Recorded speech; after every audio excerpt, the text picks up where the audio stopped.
one last question. So this is from @UpperValleyMom, good handle. Would love to know what skills or experiences Indra would suggest as essential for future leaders. Oh, great question.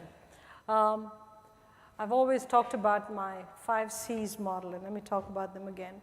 The first is competency. I think anybody who wants to be a future leader should have a hip pocket skill that everybody looks at and says, XYZ is the go-to person for that skill.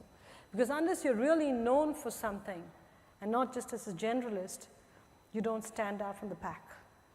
But in order to be competent at something, you've got to be a lifelong student, because you've got to constantly refine your knowledge of that subject so that you remain ahead and abreast of everything that goes on in that field first.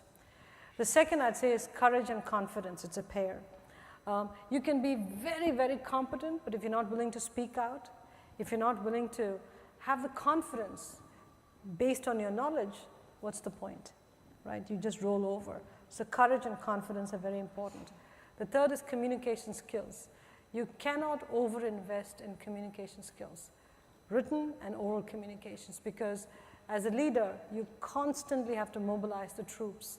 I can tell you when I first came to the United States, I used to debate and I used to be on debating teams, but I used to speak so fast because culturally I grew up in an environment where people spoke very fast.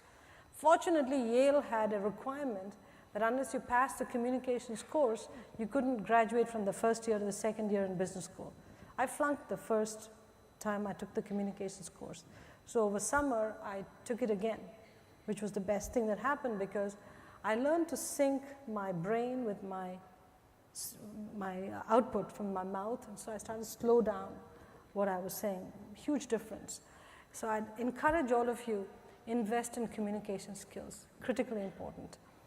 The fourth skill I'd say is consistency. It's important that leaders are consistent. You can change your mind, but change your mind against a consistent framework, because if you're not consistent, people are always second guessing what you're doing. So be consistent. And the last skill is your compass. Integrity is critical in this job. You can be competent, you can be courageous, have confidence, be a great communicator, be consistent. But if you don't have integrity, if that compass doesn't point true north, everything comes crashing down, as we've seen in recent times. So again, it's the 5C model, and that's what I've operated against for all my life.